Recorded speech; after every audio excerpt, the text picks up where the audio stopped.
2060 तक क्या भारत में मुसलमानों की आबादी 50 करोड़ से ज्यादा हो जाएगी? प्यू की रिसर्च में कौन से बड़े खुलासे हुए हैं?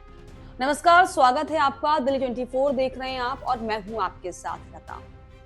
पहलगाम हमले के बाद हालांकि एक बार फिर से हिंदू और मुसलमान की लड़ाई, और ना सिर्फ लड़ाई बल्कि एक बड़ी जंग छिड़ती हुई दिखाई पड़ रही है, जिसका असर ना सिर्फ पाकिस्तान, ना सिर्फ भारत बल्कि अब अमेरिका तक भी दिखाई पड़ रहा है। क्योंकि अमेरिका में पाकिस्तानी राजदूत एक बार फिर से जो है गिड़गिड़ाते हुए जरूर दिखे हैं, लेकिन हमारा जो कंसर्न यहाँ पर है वो ये कि आखिर जो प्यू की रिसर्च अभी हाल ही में आई थी वो क्या बताती है मुसलमानों के आंकड़े को लेकर। हालांकि आपको बताएं कि जैसा कि हम सबको जानकारी है कि 77 साल पहले इस देश का बंटवारा हुआ, जिसमें पाकिस्तान और हिंदुस्तान दो अलग अलग देश बने। क्योंकि पाकिस्तान में मुसलमानों की ज्यादा आबादी थी तो वो एक इस्लामिक कंट्री बन गया, और हिंदुस्तान में हिंदू बहुसंख्यक थे तो जो है हिंदुस्तान इंडिया बन गया। और उसके बाद 24 साल बाद एक और बड़ा बंटवारा हुआ, जिसमें पाकिस्तान का पूर्वी हिस्सा अलग हो गया, जिसके बाद वो बांग्लादेश बन गया। लेकिन जो हिंदू मुसलमान की जो लड़ाई शुरुआत से शुरू हुई थी, जब से जिन्ना को अपना देश चाहिए था, मुसलमानों का हक चाहिए था, उनके साथ उत्पीड़न हो रहा है, वो वाली जो भावना थी जो कि अब तक जगा कर रखी हुई है हर एक मुसलमान में, क्या उसी का ही नतीजा है कि बार बार कश्मीर में जिस तरीके से खून की नदियां बहाने की धमकियां दी जाती है, ना सिर्फ धमकियां, कैसे जो है कश्मीर में खून बहा है, ये सबको जानकारी है। लेकिन अब ऐसे में ये जो प्यू रिसर्च की रिपोर्ट आई है, दरअसल हम सबके लिए समझना बहुत ज्यादा जरूरी है कि आखिर जो ये हिंदू और मुसलमान को बांटने का काम सिर्फ और सिर्फ राजनीति के जरिए किया जा रहा है, आखिर इसकी हकीकत क्या है। आपको क्योंकि जानकर बहुत ज्यादा हैरानी होगी कि हिंदुस्तान के इस बंटवारे के बाद बने पाकिस्तान और बांग्लादेश में मुसलमान बहुसंख्यक हैं, जबकि भारत में ये एक अल्पसंख्यक समुदाय है।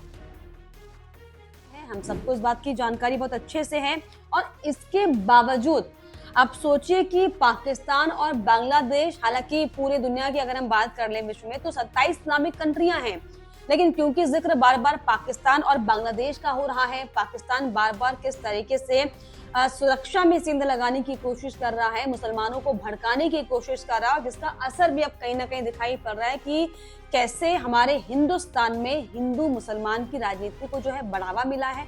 ऐसे में ये जो रिपोर्ट है वो हर एक मुसलमान के लिए है जो हिंदुस्तान में रहता है, उसके समझने के लिए है कि आखिर जिस हिंदुस्तान में, हालांकि सभी मुसलमानों की बात मैं नहीं करूंगी, लेकिन कुछ ऐसे अराजक जो कि हिंदू भी हैं, मुस्लिम भी हैं, जिनकी वजह से लगातार माहौल खराब हो रहा है, तरह तरह की बातों और माहौल को बनाने की और भुनाने की कोशिश हो रही है। लेकिन जानकर आपको हैरानी होगी कि पाकिस्तान और बांग्लादेश में, जो कि एक मुस्लिम बाहुल कंट्री है, उसमें इतने मुसलमान नहीं है जितने मुसलमान हमारे हिंदुस्तान में हैं। ये दरअसल आंकड़े के अनुसार, फैक्ट के अनुसार मैं आपको ये जानकारी दे रही हूँ, क्योंकि भारत में ये अल्पसंख्यक समुदाय है, इसके बावजूद भी सबसे ज्यादा मुसलमान भारत में ही रहते हैं। पाकिस्तान में वहां की आबादी का 96.4% हिस्सा मुस्लिम है, जबकि बांग्लादेश में 90.6% मुस्लिम रहते हैं। और अगर भारत की बात करें तो भारत की कुल आबादी में से सिर्फ 14.9% जो है वो मुस्लिम लोग हैं। यानी कि सोचिए, पाकिस्तान में 99% मुसलमान हैं और हमारे हिंदुस्तान में मात्र 14 से 15% जो है मुसलमान यहाँ पर रहते हैं। उसके बावजूद अगर आप जो आंकड़ों को समझेंगे, आंकड़ों को देखेंगे, नंबरों में देखेंगे, तो तीनों देशों में से सबसे ज्यादा जो मुस्लिम आबादी है वो भारत में रहती है। प्यू रिसर्च की रिपोर्ट के अनुसार भारत में कुल 19,48,10,000 मुस्लिम हैं, सबसे ज्यादा मुस्लिम भारत में, पाकिस्तान और बांग्लादेश के मुताबिक। इसके अलावा पाकिस्तान में 18,40,00,000 हैं, जबकि बांग्लादेश में 14,40,20,000 मुसलमान रहते हैं।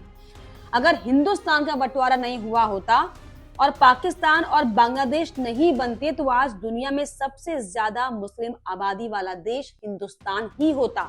रिपोर्ट में आबादी के आंकड़े साल 2015 के हैं, और अगर ये तीनों मुल्क एक होते तो आज यहाँ की कुल आबादी आप सोचिए कि 52 करोड़ 28 लाख 30 हजार होती और 35 साल बाद ये आबादी जो है 80 करोड़ के लगभग होती।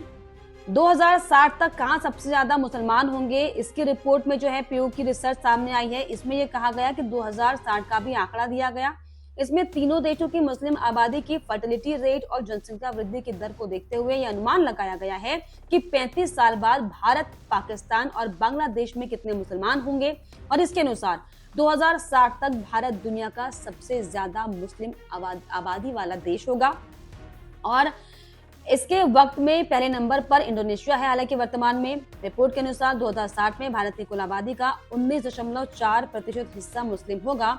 पाकिस्तान में मुसलमानों की आबादी क्योंकि 96% है, बांग्लादेश में 91% है। लेकिन आप सोचिए कि उसके बावजूद भी अगर ये बंटवारा ना हुआ होता 1947 में, जिसको लेकर हालांकि कांग्रेस सरकार की जो किरकिरी भी कई बार होती है कि देश को बांटने का काम किया, बंटवारा जिसने किया, विभाजन जिसने किया वो दरअसल देश के गद्दार है। लेकिन ये ऐसा लगता नहीं है कि आपको कि उस समय की मांग थी, और अगर वो मांग नहीं पूरी की गई होती तो आप आज सोचिए कि जिस हम हिंदू कंट्री को बनाने का सपना देख रहे हैं, जिस हिंदुस्तान में हम रह रहे हैं, वो हिंदुस्तान नहीं होता बल्कि एक दूसरा पाकिस्तान बन गया होता। क्योंकि जो ये आंकड़े बता रहे हैं वो साफ तौर पर ये साबित कर रहे हैं कि कैसे आबादी इतनी हो जाती कि हम जो अभी बहुसंख्यक हिंदुस्तान में हैं वो अल्पसंख्यक हो जाते। तो इस आंकड़ों को लेकर आपको क्या समझ में आता है, और खास तौर पर जो हिंदुस्तान के मुसलमान हैं वो क्या समझते हैं, जहां पर आप पाकिस्तान में और बांग्लादेश में 99% है। आप सोचिए तभी भी आप हमारे हिंदुस्तान के आंकड़ों को नहीं बीट कर पा रहे हैं, जबकि सिर्फ 14 और 15% मुसलमान भारत का है। ऐसे में ये समझना बहुत ज्यादा इस समय ये जरूरी है, और इसीलिए मैंने दरअसल इस रिपोर्ट का जिक्र भी आपके सामने किया, क्योंकि जो पहलगाम में हमला हुआ, नाम पूछकर जो हत्या कर दी गई, और उसके बाद से जो हिंदू मुसलमान जाति धर्म का जो खेल शुरू हो गया है, ऐसे में ये समझना होगा कि हिंदुस्तान में जो हिंदुस्तानी है अगर वो एक होगा वाकई तो सेफ होगा। ना सिर्फ हिंदू को एक करने की बात हो रही, ना फिर मुसलमान की एक होने की बात हो रही है, बल्कि यहाँ पर हिंदुस्तान को एक होना होगा। तभी जो पड़ोसी गद्दार देश है वो आपको जो है आंख उठाकर भी नहीं देख पाएंगे। लेकिन ये जो आंकड़े प्योर रिसर्च के अनुसार आए हैं, इनका मतलब क्या आप समझ पाए, कमेंट बॉक्स में आप जरूर लिखिएगा। इसके अलावा हमारे चैनल को लाइक, शेयर एंड सब्सक्राइब करना भी ना भूलें।